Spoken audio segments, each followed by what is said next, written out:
যার কাছ থেকে টাকাটা নিতে পারছে। পাসপোর্ট অফিসের সহকারী পরিচালক জাহিদুল ইসলাম মামুনের পরামর্শ অনুযায়ী সাহায্য নিতে যাওয়া ওই অফিসের সহকারী হিসাবরক্ষক ফারুক আহমেদকে দিতে হয় ঘুষ। আর সেই সূত্র ধরেই ঠাকুরগাঁও পাসপোর্ট অফিসের সহকারী হিসাবরক্ষক ফারুক আহমেদের সাথে ঘুষ লেনদেনের সময় হাতে নাতে তাকে আটক করে দুর্নীতি দমন কমিশন দুদক।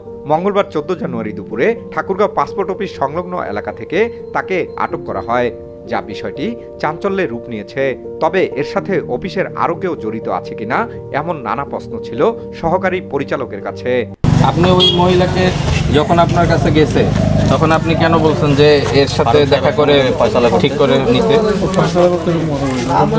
না, ওর ধরেন আপনি অফিস প্রধান, তা আপনার কাছে একটা হেল্প চেতে গেছে, তাহলে আপনি তাকে হেল্প না করে আরেকজনকে কেন দেখিয়ে দিবেন? হেল্পটা পাওয়ার জন্য একটা চিঠি ইস্যু করতে হবে। তো ওনাকে ওগুলো বলছেন, আপনি কোনো জিনিস তাকে রিটার্ন দিচ্ছেন যে এই লাগবে আপনার, উনি জানবে কিভাবে? বলছেন তো না, অন্যকে বলেননি।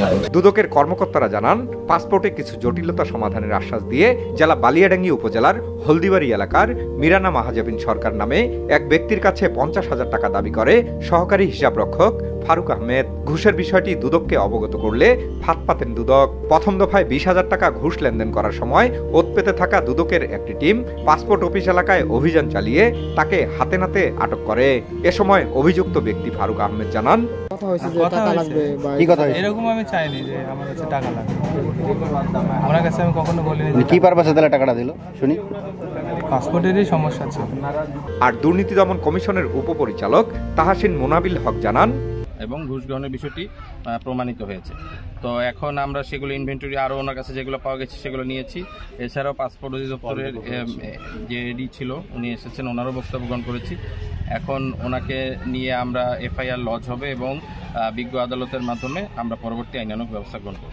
তবে ঘুষ লেনদেনের বিষয়টি নিয়ে পাসপোর্ট অফিসের সহকারী পরিচালক জাহিদুল ইসলাম মামুন বলেন, আসলে ব্যাপারটা হচ্ছে আমাদের যে প্রত্যেকটা ডেস্কের নির্দিষ্ট কাজ আছে।